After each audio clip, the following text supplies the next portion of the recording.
Ahojte, volám sa Margareta a aj týmto videom možno pozvaním od Jarina by som vám rada tak zazdierala, čo pre mňa znamená téma, ktorou žijeme, vydanosť Bohu. A čo pre mňa táto téma znamená? Ja keď som mala asi 16 rokov, zažila som taký prvý osobný dotyk, takú prvú skúsenosť s Ježišom a zmenilo to môj život. Bolo to v tom období, kedy sa to tak láme, akú vysokú školu si vyberáme, čo bude s našou budúcnosťou. A ja som skôr predtým preferovala študovať jazyky. Bavila ma nemčina, zvažovala som kombináciu nemčina, polština. A predtým, ako som nastúpila do posledného ročníka, prišla túžba ísť na medicínu, ktorá sa možno v tom čase nejavila s pochopením, ale skôr z takého hľadiska, že u nás v rodine nikto nebol lekár, nikto nebol ani vysokoškolsky vzdelaný.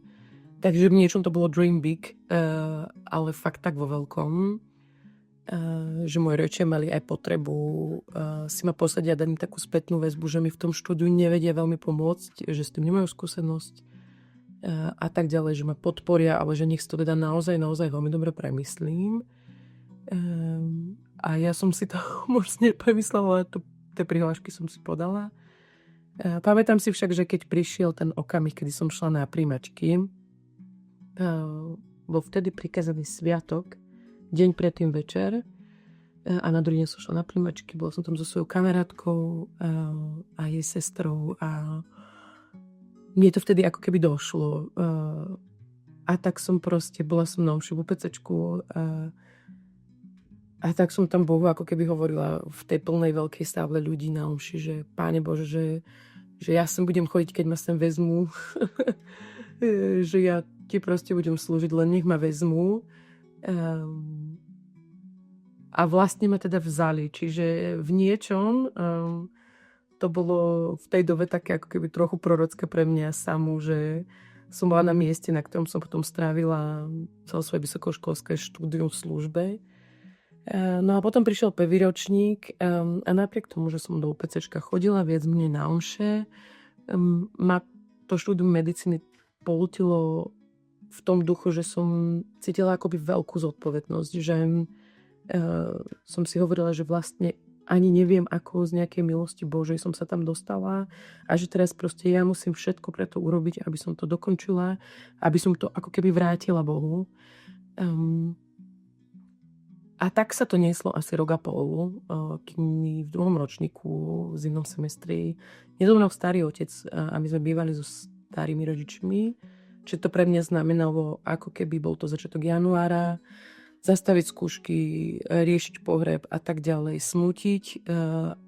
A to bol okamih, kedy som začala prenášať skúšky a tieto skúšky som prenášala.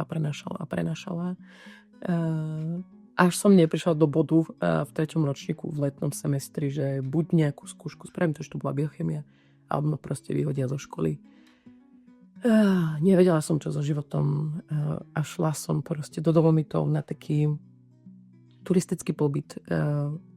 Proste ja som vôbec, ako keby som 2,5 roka sedela nad knihami, ja som nemala žiadnu kondičku, ale bol to okamih, kedy proste som vlastne veľmi vládala. Dokonca som stihala chlapčenské tempo, čo je ťažké uveriť možno teraz. A vlastne v tom kontakte s prírodou a tak blízko nebu ma čo si preniklo a som si uvedomila, že som to uchopila úplne ako keby z takého nešťastného konca, že ja som mala ako keby veľmi silnú potrebu Bohu niečo vrátiť, čo mi splnil. A tým pádom, keď sme sa vrátili z Dolomitov, som Bohu proste povedala, že nie, že akoby verím, že to bola tvoja túžba, aby som šla na medicínu a že chcem byť naozaj lekárka, ktorá ti bude slúžiť a proste ľuďom na periférii a chudobným a tak ďalej, ale že Bože, že ja ťa v tom proste potrebujem viacej.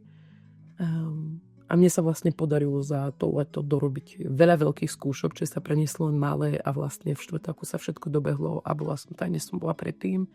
Dokonca sa mi veľmi dobre darilo aj potom. Zmenil sa však môj postoj. Ja som sa vlastne v ten rok do 4. ročníka prihlásila do misijného tímu, kde misijný tím vlastne funguje na misiách v Rumunsku v lete kde som sa dostala do dediny, do týmu s Jarom Gunarom a stali sme sa kamaráti. Dostal som sa do dediny, do týmu s Rastim, ktorý sa mi stal manželom. A takto sme vlastne fungovali až do konca štúdia ako jedna veľká proste partia.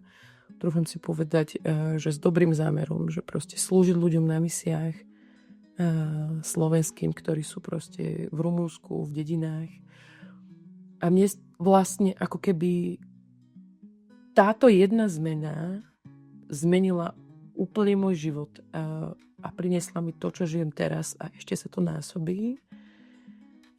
A čo si tak ako keby na tomto svojom príbehu uvedomujem je to, že je veľmi tenká čiara medzi tým, že čo sú naše talenty a vedieť ich súročiť a ako keby vnímať milosť Božiu a čo je vydanosť Bohu v dôslednosti. A rozdiel sa mi javí asi v tom, že jedna vec je používať svoje talenty a robiť veci z vlastných síl a potom druhá vec je byť vydaný Bohu. A napriek tomu, že človek používa svoje talenty, že ten skutok zdanlivo externe vyzerá rovnako, tá vnútorná motivácia a videnie veci a situácií z Božej perspektívy je to, čo je úplný game changer a to, čo vlastne prináša tú zmenu. A keby to mám tak uzavrieť, tak vydanosť Bohu nebolo pre mňa nejaké jednorázové rozhodnutie, ale skôr ma to učí, ako keby mať taký každodenný postoj srdca, takú ochotu vložiť do Božích rúk, to, čo by sme najradšej mali sami pod kontrolou, akoby ja som človek väčšej energie, však ma poznáte, ja akoby veľakrát, napriek tomu, že Boh sa veľakrát oslavil v mojom živote, veľakrát ťahám veci z vlastných síl, zdanlivo dobrých, zdanlivo využívajú svoje talenty, ale keď nahľadím na perspektívu a spôsob myslenia, ktorý mám, tak je vzdialený od toho, že kde má Boh tú svoju perspektívu nad môjim životom v tomto okamihu. A naozaj tá vydanosť Bohu častokrát začína v maličkostiach, v tom, ako reagujeme na nečakané situácie, na nejaké krivdy, na povinnosti základné, na ľudí okolo nás. A vlastne to neznamená vôbec, že by sme žili život bez problémov, ale je to skôr také vedomie, a tým aj zakočím, vedomie toho, že Boh má posledné slovo nad našim životom, že nie sú to okolnosti, nie sú to ľudia, nie sú to naše vzostupy a nie sú to ani naše pády, ale Boh je ten počiatok a koniec a že my môžeme čokoľvek urobiť medzi tým. Boh je tá omega na konci tohto proste príbehu a že to je ten zámer nad našim životom. To je to, čo potrebujeme prehlasovať nad našimi deťmi, čokoľvek, čo urobia, nad ľuďmi, ktorí sú nám zverení, či už sme učitelia, lekári, zdravotníci, ekonómovia, alebo akákoľvek profesia, že každému z nás tak želám a žehnám Božiu perspektívu nad svojim životom, že omega je už daná a je ním Boh a večný život a taká plnosť života, do ktorej smerujeme a že vydanosť Bohu je pre mňa naozaj také kráčanie v maličkostiach, každodennostiach s využitím toho, čo nám Boh proste nadelil a dáva. Tak vás týmto pozdravujem a majte sa.